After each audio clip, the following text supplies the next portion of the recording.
ప్రస్తుతం అంతా పాటు కిరాక ఆర్పీ గారు ఉన్నారు. అటు విజయసాయి రెడ్డి మీద జగన్మోహన్ రెడ్డి గారు కొన్ని సంచలన ఆరోపణలు అయితే చేశారు.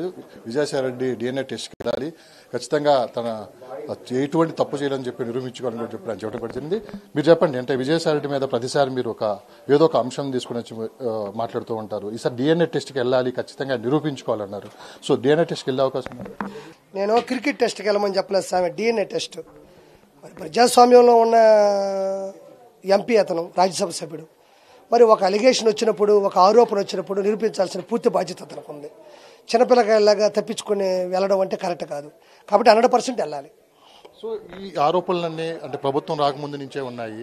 సో ఇప్పుడు కొత్తగా ప్రభుత్వం వచ్చిన తర్వాత ఈ విషయాన్ని బయటకు తీసుకురావడం కారణం ఏంటి? ఇదే అతను చెప్పాడు కదా, నేను అడిగితే చంపేస్తాను, భయం వేసిందని. వాళ్ళ ఆవిడ గారు అలానే ఉన్నారు, ఆయన ఉన్నారు, నేను చంపేస్తాన్నారు. ఇప్పుడు అధికారం వచ్చింది, సో నాకు స్వేచ్ఛ కలిగింది, నాకు మాట్లాడాలనే ధైర్యం వచ్చింది అంటున్నాడు. తప్పే ఉంది అందులో. మరి ఆ రోజు వైఎస్ జగన్మోహన్ రెడ్డి గారి ప్రభుత్వంలో కూడా ఎంతమంది భయపడలేదు, ఎంతమంది చచ్చిపోలేదు. సామాన్య ప్రజలు కూడా పల్లెటూరులో కూడా ఓటు వైఎస్ఆర్సీపీకి ఇయట్లేదు అన్న కూడా ఉచ్చబోసిన వాళ్ళు ఉన్నారు మా ఊర్లో. సైలెంట్ ఓటింగ్ అంటే అది టీడీపీకి కూటమి పడ్డాయి, వైఎస్ జగన్మోహన్ రెడ్డి పళ్ళ. కాబట్టి ఏంటంటే ఆ సైలెంట్లోంచి వచ్చినోడే మదన్మోహన్ గారు. ఇలాంటి కాంట్రవర్సీ విషయాలు జరిగినప్పుడే మీరు ప్రెస్ మీట్లు పెట్టడానికి కారణం ఏంటి? కాంట్రవర్సీ అంటే సమస్యలు ఇది ఒకటే ఉందా? కాంట్రవర్సీ ఏముంది? అవతోడు తప్పు చేసినప్పుడు నిలదీయాలి, దాంట్లో తప్పే ఉంది. అది కాంట్రవర్సీ అవుతుందో లేదో నాకేం తెలియదు. అది జరిగిన కంటెంట్ గురించి మాట్లాడతాను అంతే. నేను జగన్మోహన్ రెడ్డి గారు అసెంబ్లీకి వస్తారా రారన్నారు. ఈ రోజు జగన్మోహన్ రెడ్డి గారు చూడడం కూడా జరిగింది, అసెంబ్లీకి వస్తా అని చెప్పి కూడా అన్నారు. సో మరి ఒక మాట అయితే ఇక్కడ మీరు 2 అంశాల మీద ప్రెస్ మీట్ పెట్టారు. ఈరోజు ఒకటైతే క్లారిటీ వచ్చింది, మరి రెండో దాని మీద ఎప్పుడు క్లారిటీ వస్తారు? ఏది క్లారిటీ? అసెంబ్లీకి రాని అబ్బా, ఒకరోజు వచ్చేసి టీ తాగేసి వెళ్తానంటే ఒప్పుకుంటావా? అసెంబ్లీ అంటే కేఫో బారో కాదు కదా, సభ అది. ఆ సభకు రోజు రావాలి కదా, కాబట్టి వచ్చినప్పుడు మాట్లాడదాం.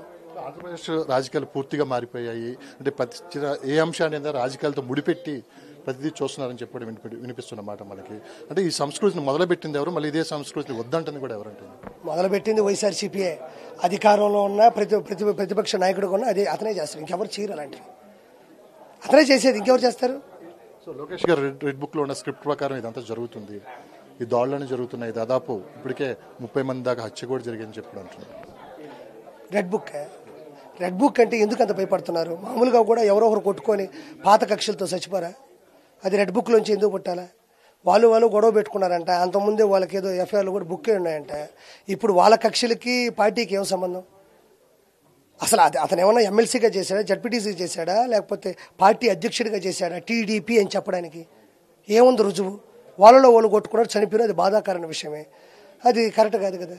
సో ఢిల్లీలో ధర్నా చేయడం వల్ల మరి రాష్ట్రపతి గారు అపాయింట్మెంట్ కూడా అడిగారు. సో దీన్ని ఎలాంటి పరిణామాలు చోటు చేసుకునే అవకాశం ఉంది ముందు?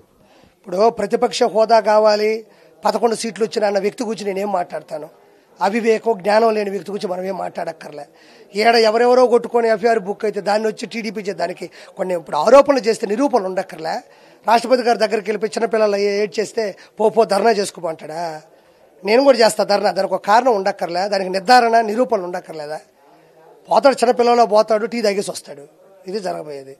మళ్ళీ బూతుల పరంపర కొనసాగుతుందా? విజయసాయి రెడ్డి గారు నేను మీడియా ప్రతినిధులపై కొన్ని వ్యాఖ్యలు చేయడం కూడా జరిగింది, దీన్ని ఎట్లా చూస్తారు? ఇప్పుడు నువ్వేం చేద్దాం అనుకుంటున్నా? మీ ప్రశ్నలు పట్టుకొని తిట్టాడు. మీరు చేసే పని మేము చేస్తూ ఉంటాం, నేను చేస్తాను, నేను చెప్పను.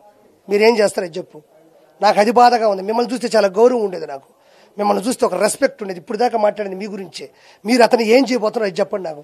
ఆ DNA టెస్ట్ కాదు, మీరు చేసేది ఫస్ట్ ఏంది? ఇప్పుడు ఆ విధంగా వంశీ గారు లేకపోతే నేను ఇందాక చెప్పిన ప్రశ్నలు ఏదైనా కావచ్చు, ఆ విధంగా పట్టుకొని రే అంటుంటే, ఆ విధంగా పట్టుకొని తీవ్రంగా తిడుతుంటే మీరు వదిలేసే కొద్దీ మీరు ఇంకో 10 మందికి నన్ను అడిగారు కదా క్వశ్చన్లు, నేను అడుగుతాను మిమ్మల్ని. మీరు ఇటు కూర్చొని నేను అట్లా కూర్చోబెడతా. మీరు ఎందుకు అంత చులకనైపోయినారు? ఆవేదన కలిగింది, బాధ కలిగింది. ఒక తండ్రి వయసులో ఉన్న వ్యక్తిని పట్టుకొని కూతురులాగా ఉండే అమ్మాయిని ఒక అక్రమ సంబంధం అంటగట్టి ఈరోజు మీడియా ముఖంగా మమ్మల్ని బద్నాం చేశారని చెప్పి ఆయన చూడడం కూడా జరిగింది. ఇప్పుడు ఒక మాట మాట్లాడుతుండా, యారా విజయసాయి రెడ్డి అన్నారా? మీరు రే విజయసాయి రెడ్డి అన్నారా? విజయసాయి రెడ్డి గా అన్నారా? అనలేదు కదా. మీరు వచ్చారు, ప్రెస్ పెట్టారు, ఆయనే పిలుచుంటాడు, మీరు పోరు కదా. మీరు పోయిన ఆయన బలవంతంగా వచ్చి కూర్చోడు కదా. కూర్చున్నారు, మైక్ పెట్టారు, అడిగారు, మీరు ఒకటి ప్రశ్నలు అడుగుతూ ఉన్నారు. దానికి రే ఎందుకు? మీరు రే అన్నారా? నాకు తెలియదు. అన్నారా? మీరు రే అన్నారా? ఆయన్ని అన్నారా? అన్న నాకు చెప్పండి. మరి గౌరవంగా మాట్లాడినప్పుడు గౌరవాన్ని మీరు స్వీకరించలేనప్పుడు మీరేం ప్రెస్ అవుతారు? అప్పుడు నేను క్వశ్చన్ అడుగుతున్నాను బా, దయచేసి నాకు ఆన్సర్ ఇవ్వండి. నా కూతురు లాంటి వయసు అమ్మాయితో నాకు కనెక్షన్లు వస్తాయి, అలిగేషన్స్ వస్తాయి, ఆరోపణలు వస్తాయి, నిందిస్తారు, అరెస్తారు, ఉమ్మేస్తారు. అది ప్రెస్ వాళ్ళ మీద కోపం ఏందంటున్నా. ప్రెస్కి నువ్వు చెప్పాలి కాబట్టి వచ్చారు, క్వశ్చన్ అడిగారు, దానికి సమాధానం మిమ్మల్ని రే అనాల్సిన అవసరం ఏముంది? ఒక ఛానల్ హెడ్ను పట్టుకొని నేను ఇందాక అదే చెప్పా, జ్యుడిషియరీ, లెజిస్లేచరు, తర్వాత వచ్చి ఎగ్జిక్యూటివ్ గవర్నమెంట్, తర్వాత ఉండేది మీడియాకు బలమైన ప్రాతిపత్తన ఉంది కదా, ఇప్పుడు 4వ ఉంది కదా. ఆ 4వ ఉండే దాంట్లో మీకు అంత విలువిచ్చినప్పుడు మిమ్మల్ని ఎందుకు ఆ మాట అనాలని నేను ఈరోజు నిలదీస్తున్నా. రేపు మీరు చులకనైపోతారు. ప్రస్తులకు నేను గౌరవించను. మీరు ఏం తీసుకోపోతున్నారు ఇప్పుడు అంటున్నాను నేను. DNA టెస్ట్ రెండోది, ఈ టెస్ట్ ఏంది ఇప్పుడు? వాస్తవం బా. దేవుడి మీద ప్రమాణం చేస్తాను, అది వెంకటేశ్వర స్వామి మీద ప్రమాణం చేస్తాను అని చెప్పి కూడా ఆయన మాట్లాడడం జరిగింది. గతంలో తిరుమల కొండపై ఎంత కాంట్రవర్సీ జరిగిందో, ఎన్ని ఇష్యూస్ జరిగిందో మనం చూసాం. సో మళ్ళీ అదే తిరుమల వెళ్ళి ప్రమాణం చేస్తానికి నేను ఎట్లా చూడొచ్చు? నేను ఏం చెప్తున్నాను, ఇప్పుడు ఒక ఇద్దరు చంపేసు అదే ఇప్పుడు నా మీద ఒక ఆరోపణ వచ్చింది. వెంకటేశ్వర సన్నిధికి వెళ్ళి నేను తప్పు చేయలేదు అనేది ఇప్పుడు నిర్ధారణ. అది లాలో ఉందా, రాజ్యాంగంలో ఉందా?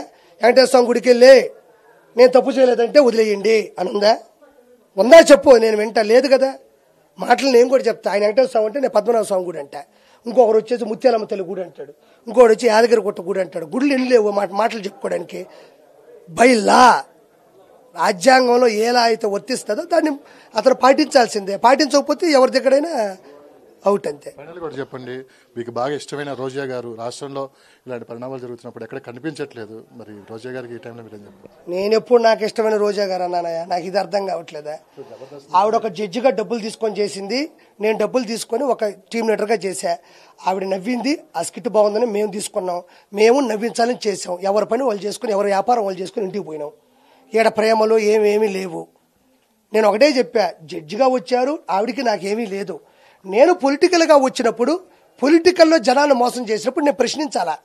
నన్ను జబర్దస్త్ ఆవిడే మోసం చేయలే. ఆవిడ అన్నం ఆవిడ తినింది, నా అన్నం నేను తిన్నా. ఆవిడ కారులో ఆవిడ పోయింది, నా పనిలో నేను పోయినా. అక్కడ నాకు ఆవిడకి ఒకటి మోసం చేసిన గుణం ఆవిడలో ఎందుకుంటా? జబర్దస్త్ ఆవిడ పని, నా పని అది.